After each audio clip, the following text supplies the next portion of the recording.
acheteur de titres obligataires, c'est exactement la même chose. Non, non, non. Même plus d'ailleurs, hein, beaucoup plus.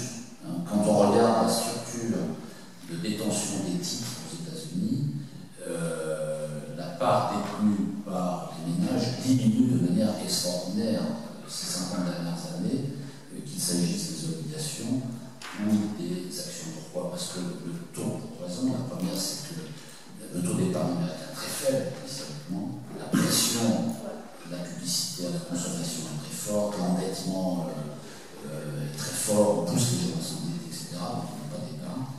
Et l'épargne qu'ils ont, en fait, elle est captée essentiellement par les fonds de pension et les fonds mutuels. Et donc, aux États-Unis, c'est pire qu'en Europe, hein, de ce point de vue-là. Donc, il n'y a pas de. Mais c'est à peu près égal, mais de toute façon, ça n'a aucun impact, ça ne change rien. Ce serait des fonds différents que les fonds de pension mutuels, ça ne changerait strictement rien au problème. Sur quoi varient les taux d'intérêt obligataires? Ils varient sur ces conventions de marché qui font qu'il y aura croyance ou non à la probabilité d'un défaut. C'est à partir de ça oui. Donc le défaut, c'est-à-dire que si les marchés croient que le défaut de l'État, de tel État, a une probabilité de X%, le taux d'intérêt va monter, évidemment, puisque ceux qui vont prêter de l'argent ont un risque accru de perdre leur capital. Donc ils vont exiger un taux d'intérêt plus élevé. Que ce soit réel ou non, ce n'est pas le problème. La finance ne traite pas les problèmes réels. La finance fonctionne par convention, c'est-à-dire par croyance, non pas de ce qu'est la réalité, mais de ce que vont faire les autres acteurs. C'est ce qu'on appelle la règle du mimétisme sur le marché. C'est comme ça que ça fonctionne. Alors sur les taux d'intérêt, ce que tu disais tout à fait exact, en 1999 par exemple, il y avait pour le cœur des pays développés de la zone euro des taux d'intérêt à peu près similaires. Je les ai là, il y a quelques tableaux. En 1999, la moyenne pour la zone euro, le benchmark, c'est le taux à 10 ans. Hein, c'est-à-dire que quand on parle de taux d'intérêt, on fait toujours référence au taux d'emprunt obligataire des États à 10 ans. Hein, voilà, c'est à partir de ça que s'organise la hiérarchie du taux d'intérêt.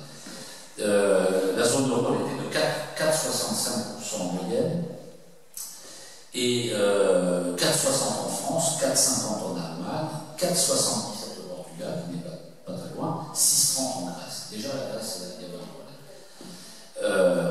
Ce qui est très intéressant à noter, c'est qu'il y a eu une courte période, 2004-2005, dans la zone euro, où là, il y a eu ce que tu dis, c'est-à-dire un phénomène d'égalisation des taux d'intérêt. Ce qui a fait triompher d'ailleurs les partisans de l'euro, qui ont dit, vous voyez, l'euro ça marche, la convergence des taux d'intérêt, puisque la moyenne de la zone c'était 4,14 en 2004, 4,09 en France, 4,03 en Allemagne, 4,14 au Portugal, 4,25 en Grèce.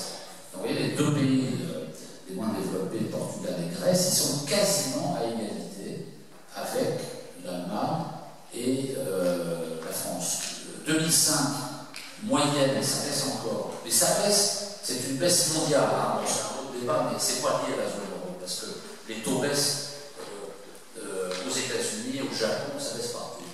En 2005, moyenne de la zone 3,44, France 3,41, Allemagne 3,35, Portugal 3,43, c'est-à-dire 2 points de base seulement de plus que la France, qui est à 3,41, et la Grèce 3,58. C'est-à-dire que la Grèce est à 20 points de base,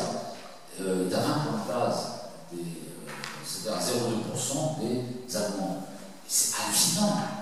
C'est-à-dire que ces taux d'intérêt ne correspondent à aucune réalité, puisque mettre la Grèce, le taux d'emprunt grec, à égalité avec le taux d'emprunt allemand et français, n'a aucun sens.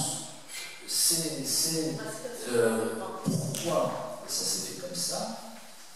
Pourquoi il y a eu ce phénomène? C'est un phénomène financier en réalité, une illusion qui a saisi les marchés financiers, qui ont considéré que finalement, dans la zone euro, il n'y avait plus de risque.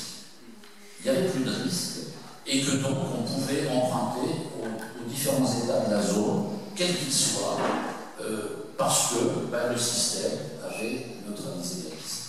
Ça a eu un effet extrêmement négatif, en particulier sur les dirigeants grecs, quels qu'ils soient, parce qu'ils en ont profité.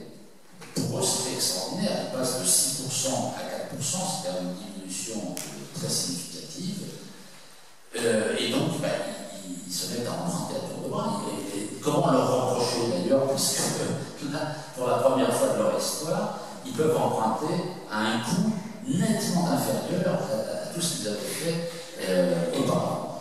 Donc, oui, il y a ce phénomène-là, particulier en Grèce, qui fait qu'ils ont ces occasions. Mais est-ce qu'on peut leur jeter la pierre? C'est pas eux, finalement, qui sont les premiers responsables du système. Eux, ils n'avaient rien demandé. Et il se trouve qu'ils ont ces taux qui arrivent, ils en profitent. Voilà. Bon, voilà, c'est tout.